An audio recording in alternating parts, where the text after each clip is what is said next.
Nadreen, कोट लालूअ में road जो मरम्मती कम मुकम्मल न थियण ऐं नाक़िस मटीरियल इस्तेमाल थियण ख़िलाफ़ रहवासी सरापा एहतजाज में आहिनि।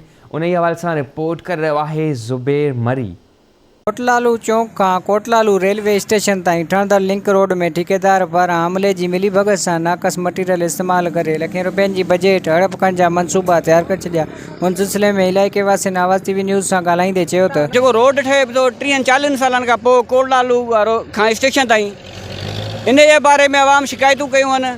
तिते जेको हिकु त पथर जेको आहे बेकार, जेको आहे कचो सड़ियल पथर इस्तेमालु कयो पियो थो वञे। ॿी हिन जी माप बि घटि आहे।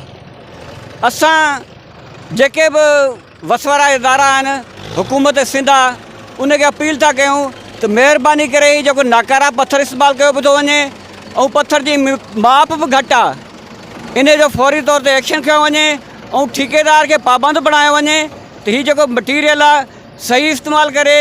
30-40 सालनि खां पोइ रोड भलो नथा ठाहिनि, सो बि कारे बंदर हुयो, कारो फुहारो था कनि, मज़े जो रोड नथो ठहे। 8 ॾींहनि खां पोइ पटिजी वेंदो, फ़ाइदो करो। तकलीफ़ केतिरी आवाम खे, होॾो कारखानो आहे, होॾो सदर थाणो आहे, माण्हू वीचारा ॾाढा तकलीफ़ में आहिनि, पर जो हुकूमत पुॼे त इहो ठाराइनि, महिरबानी। ये रोड 30-40 साल के बाद बन रहा है कोटलालू से शहर स्टेशन तक, लेकिन इसमें 2 नंबर मटीरियल इस्तेमाल किया जा रहा है। ठेकेदार अपनी मनमानी कर रहा है।